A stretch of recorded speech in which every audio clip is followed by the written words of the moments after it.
Hello YouTube.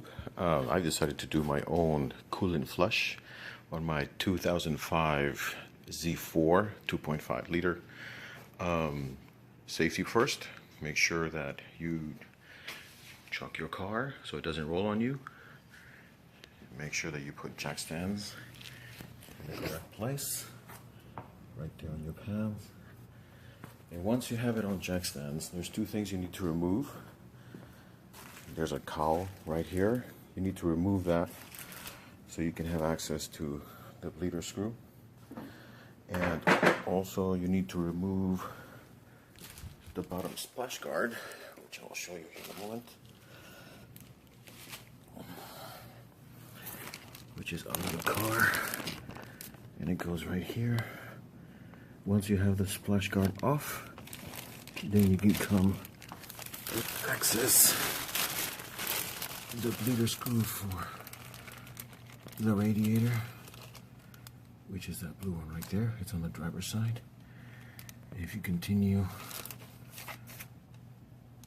the other way here, here's the bleeder screw for the expansion tank. So here's the two screws. This is the radiator, and this is the expansion tank. You need to remove all of those. You can do it with a flathead. Make sure you have a nice little pan to catch all the liquid because it does rain. The last one you need to do is the bleeder screw for the engine, which is also on the passenger side. And it's right there. That one, I believe, is a 12 millimeter, and it is a pain to take off. And when you take it off, be ready for a deluge because it does come down. So be prepared. Make sure you have eye protection because it does come down, and it comes down quick.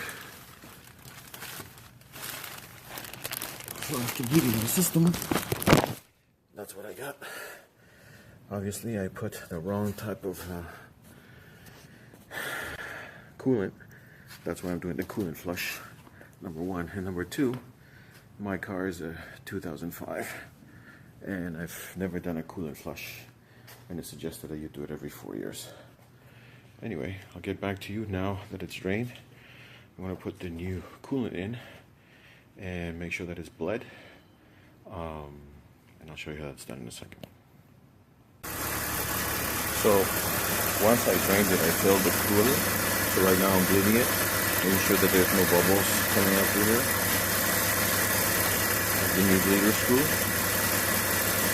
I have the car on, and I have the heater at full blast.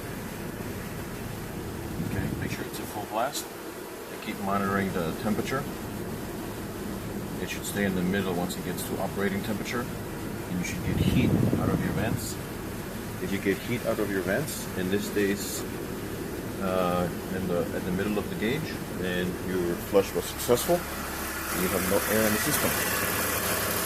I'll continue bleeding it, see what happens.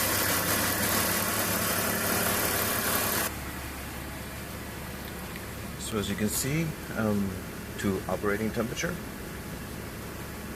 and the air is coming out hot. All I need to do now is take it for a drive, and hopefully the temperature stays there.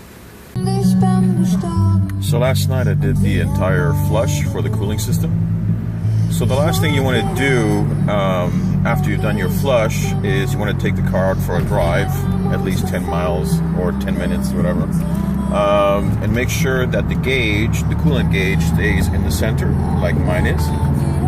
And you also want to be having the heater on so you know that there's no air pockets in the system. If your heater works and your gauge remains in the center, as mine is, then your flush was successful, and kudos to you. Pat yourself on the back. Saved a lot of money. And but the only thing that you should know is that it does take a while because you have to wait till the engine cools. And make sure that you have some sort of a pan to catch all the liquid because it does rain. Anyway, I hope you guys enjoyed this video. And don't be afraid to do it yourself. It's pretty easy. If I can do it, anybody can. Have a good one.